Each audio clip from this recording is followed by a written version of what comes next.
Halo teman-teman, perkenalkan, nama saya Patricia Rezeki Endi. Saya salah satu mahasiswi keperawatan Universitas Katolik Indonesia Santo Paulus Ruteng dengan NPM 2020-1091. Pada kesempatan ini, saya akan membahas tentang konsep komunikasi dalam keperawatan. Tugas ini adalah tugas mata kuliah komunikasi keperawatan dengan dosen pengampu Bapak Yohanes Cakri, Master Kesehatan. Baik, langsung saja. Yang pertama, pengertian komunikasi menurut para ahli. Istilah komunikasi berasal dari bahasa Latin communicare, communicatio, dan communicatus yang berarti suatu alat yang berhubungan dengan sistem penyampaian dan penerimaan berita seperti telepon, telegraf, radio, dan sebagainya. Beberapa pengertian komunikasi disampaikan oleh beberapa ahli.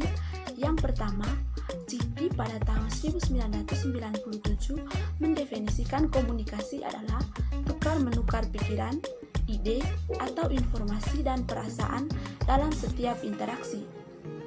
Yang kedua, Jurgen Rusk pada tahun 1972 menjelaskan bahwa komunikasi adalah keseluruhan bentuk perilaku seseorang secara sadar ataupun tidak sadar yang dapat mempengaruhi orang lain, tidak hanya komunikasi yang diucapkan dan ditulis, tetapi juga termasuk gerakan tubuh serta tanda-tanda somatik dan simbol-simbol. Yang ketiga, komunikasi adalah proses penyampaian gagasan, harapan, dan pesan yang disampaikan melalui lambang tertentu mengandung arti yang dilakukan oleh penyampaian pesan ditujukan kepada penerima pesan. Pengertian ini menurut Mundakir pada tahun 2006. Yang keempat, Purwanto dan Riyadi pada tahun 2009 mengemukakan bahwa komunikasi adalah penyampaian informasi verbal dan non-verbal untuk mencapai kesamaan pengertian dari pengirim informasi kepada penerima sehingga menimbulkan tingkah laku yang diinginkan oleh pengirim dan penerima informasi. Yang kelima, Nurjaman dan Uman pada tahun 2012 menjelaskan bahwa komunikasi adalah kata yang mencakup segala bentuk interaksi dengan orang lain yang berupa percakapan biasa, membujuk, mengajak, dan negosiasi. Yang kedua, tujuan komunikasi. Tujuan komunikasi yang pertama yaitu menyampaikan ide atau informasi atau berita. Kalau kita melakukan komunikasi dengan orang lain, tujuan utamanya adalah sampainya atau dapat dipahaminya apa yang ada dalam pikiran kita atau ide kita kepada lawan bicara. Dengan demikian, ada satu kesamaan ide antara apa yang ada dalam pikiran komunikator dan komunikan. Contohnya dalam kegiatan keperawatan adalah komunikasi perawat kepada pasien saat menjelaskan kondisi pasien, menyampaikan diagnosis keperawatan, rencana tindakan, prosedur tindakan, atau menyampaikan hasil dari tindakan yang telah dilakukan. Tujuan yang kedua yaitu mempengaruhi orang lain. Komunikasi yang kita lakukan kepada orang lain secara kita sadari ataupun tidak akan mempengaruhi perilaku orang lain. Secara sadar, jika kita berkomunikasi untuk tujuan memotivasi seseorang, kita berharap bahwa orang yang kita motivasi akan melakukan hal yang sesuai dengan yang kita inginkan. Secara tidak kita sadari, jika pada saat kita memotivasi menunjukkan wajah yang serius, kita akan membuat lawan bicara antusias untuk mendengarkan dan memperhatikan apa yang disampaikan kepada dirinya. Contoh dalam kegiatan keperawatan adalah komunikasi perawat kepada pasien saat memberikan motivasi untuk memelihara kesehatan serta melakukan budaya hidup sehat melalui pengaturan pola makan yang sehat dan olahraga. Ketiga yaitu mengubah perilaku orang lain. Komunikasi bertujuan mengubah perilaku.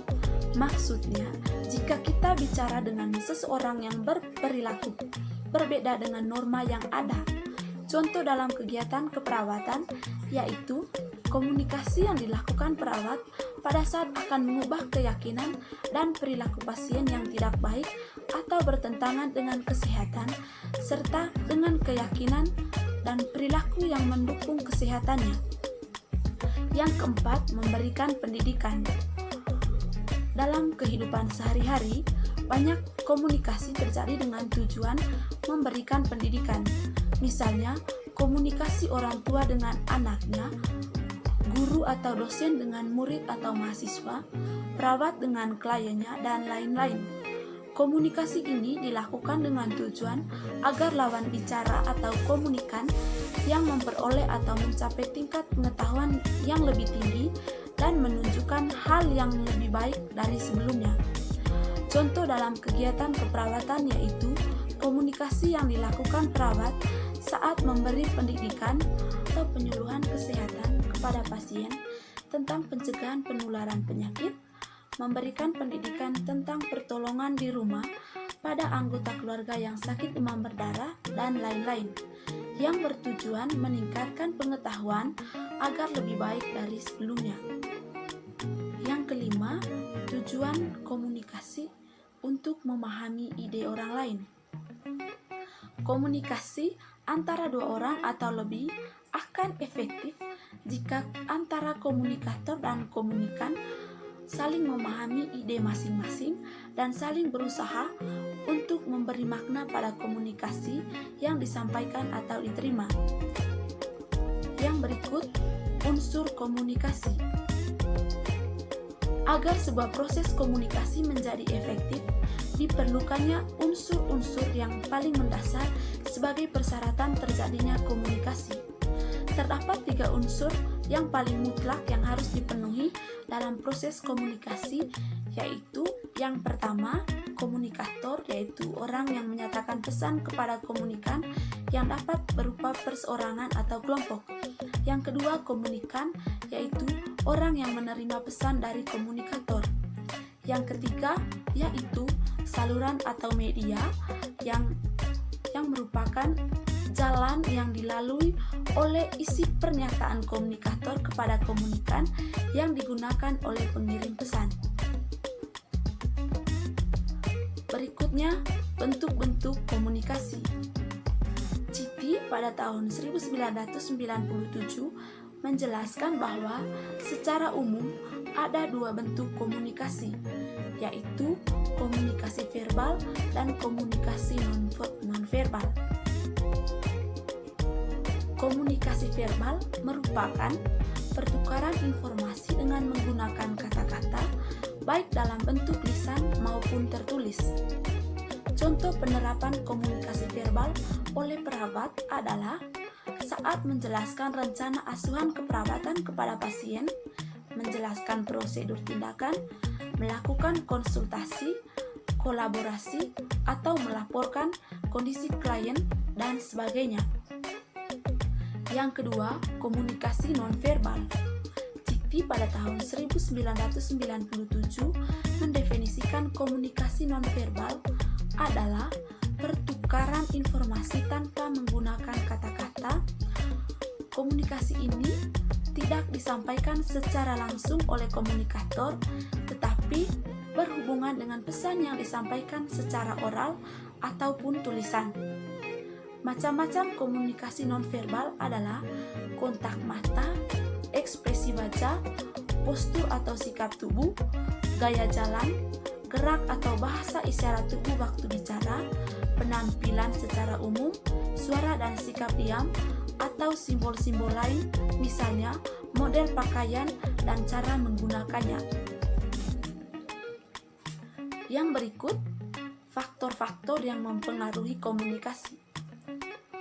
Secara umum, faktor yang mempengaruhi komunikasi dapat ditinjau dari proses komunikasi dan elemen komunikasi. Ada 5 faktor utama yang mempengaruhi komunikasi ditinjau dari elemen komunikasi, yaitu yang pertama faktor komunikator, yang kedua pesan atau informasi, yang ketiga komunikan, yang keempat umpan balik, yang kelima atmosfer. Yang pertama, komunikator. Komunikator adalah seseorang yang mengirimkan pesan. Seorang komunikator harus menunjukkan penampilan yang baik, sopan dan menarik, serta berwibawa dan tidak sombong. Di samping itu, harus mempunyai pengetahuan yang memadai, menguasai materi, dan memahami bahasa yang digunakan lawan. Hal ini penting karena salah satu hambatan dalam komunikasi adalah adanya ketidaksesuaian bahasa yang digunakan antara komunikator dan komunikan. Penguasaan bahasa ini penting untuk menghindari terjadinya salah tafsir dalam komunikasi. Yang kedua, pesan atau informasi. Pesan yang bersifat informatif dan persuasif akan mudah diterima dan dipahami daripada pesan yang bersifat memaksa. Pesan yang mudah diterima adalah pesan yang sesuai dengan kebutuhan komunikan atau relevan, jelas, sederhana atau tidak bertele-tele, dan mudah dimengerti atau simple. Di samping itu, informasi akan menarik jika merupakan informasi yang sedang hangat atau up to date. Yang ketiga, komunikan. Komunikan adalah seorang yang menerima pesan dari komunikator. Seorang komunikan harus mempunyai penampilan atau sikap yang baik, sopan, serta tidak sombong. Seorang komunikan yang berpenampilan acak-acakan berarti tidak menghargai diri sendiri dan orang lain. Demikian pula, jika komunikan tampak sombong atau angkuh, akan mempengaruhi psikologis komunikator yang berdampak pada tidak efektifnya pesan yang disampaikan. Di samping itu, seorang komunikan harus mempunyai pengetahuan, keterampilan komunikasi, dan memahami sistem sosial komunikator. Hal ini penting karena tanpa pengetahuan dan keterampilan mengolah informasi yang diterima, sehingga dapat terjadi ketidaksesuaian persepsi. Selanjutnya, seorang komunikan harus mempunyai alat-alat tubuh yang baik. Alat tubuh yang berperan utama untuk menerima pesan suara adalah telinga. Supaya pesan dapat diterima dengan tepat, komunikan harus mempunyai fungsi pendengaran yang baik. Yang keempat, umpan balik. Komunikasi efektif jika komunikan memberi umpan balik yang sesuai dengan pesan yang disampaikan. Umpan balik ini penting bagi komunikator karena sebagai salah satu tolak ukur keberhasilan komunikasi. Mengerti atau tidaknya komunikan terhadap isi pesan yang disampaikan oleh komunikator dapat dilihat dari bagaimana komunikan memberikan umpan balik. Yang kelima, atmosfer. Untuk mencapai komunikasi yang efektif, diperlukan lingkungan yang kondusif dan nyaman. Lingkungan yang kondusif yaitu lingkungan yang mendukung berlangsungnya komunikasi efektif. Dalam dimensi fisik, lingkungan yang nyaman yaitu lingkungan yang tenang, sejuk dan bersih sehingga kondusif dalam mencapai komunikasi yang efektif. Dalam dimensi sosial psikologis, komunikasi yang kondusif adalah komunikasi yang dilakukan dengan penuh persahabatan, akrab, dan santai.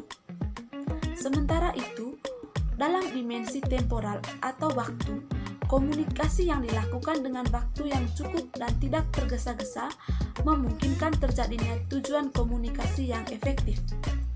Yang berikut, hambatan dalam berkomunikasi. Melakukan komunikasi secara efektif tidaklah mudah. Hal ini terjadi karena beberapa hal, salah satunya adalah gangguan dalam menyampaikan komunikasi.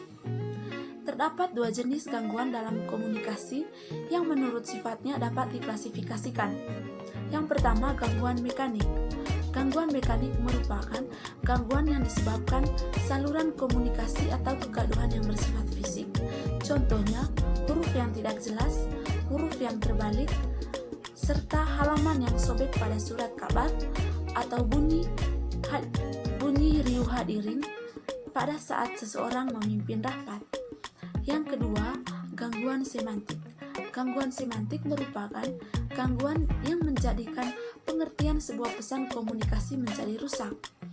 Arti kata semantik adalah pengetahuan mengenai pengertian kata yang sebenarnya atau perubahan pengertian kata. Setiap orang dapat memiliki pengertian yang berbeda dari sebuah lambang kata yang sama yang disebabkan oleh dua jenis pengertian. Yang pertama, pengertian denotatif. Pengertian denotatif merupakan pengertian suatu perkataan yang lazim ada dalam kasus yang diterima oleh masyarakat dengan bahasa dan kebudayaan yang sama. Yang kedua, pengertian konotatif, yaitu pengertian yang bersifat emosional dari pengalaman dan latar belakang seseorang. Saya rasa itu saja. Sekian dan terima kasih.